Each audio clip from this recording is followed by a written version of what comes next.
Hi, and welcome to Handy Home Time with Matt. So we were given this new dishwasher, and that's when I kind of noticed, when I was putting it in, that so when you open the dishwasher, it gets stuck on the board. Dad joke here. Houston, we got a problem. Heard that before? Alright, we're gonna have to cut down again. I'll use my unicorn pencil here and figure out where I want to cut to. Alright, I cut my kick plate. Let's see if there's enough room. Oh, look it. Now there's enough clearance for this to fit through. Success! Now, as anyone can see, that old kick plate and that quarter round needed a little get up and go, so I scraped off the old gunk. This is a handy trick for you. Put some paper underneath so when you're painting, it doesn't get on the floor.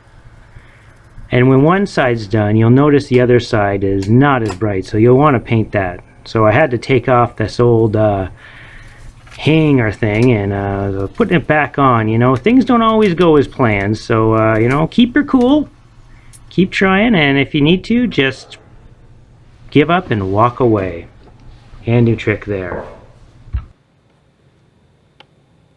Hi, and welcome to Handy Home Time, where I am going to show you how to paint like a boss. I'm going to show you how to paint like a boss. First, you need to have the correct outfit. You need an old t-shirt, long sleeve sweatshirt works fine, something. Maybe they even match the paint if you get some on there, doesn't matter. You have to have your old paint and jeans. These are fairly new ones. I had some for about 15 years. They had every color paint, every color room we ever did. I'm going to work these ones in. It's important to have proper footwear. I have some black socks. Black socks, white socks, because then if you step no socks. Any kind of footwear works. Here's a good boss tip. Delegate. If you have a small child in the house, teach them how to paint. Remind them, go up and down. Get them to do most of the work.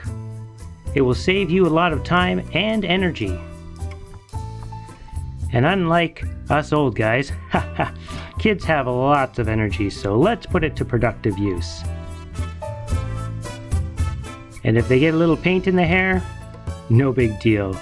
It's easy to shampoo out.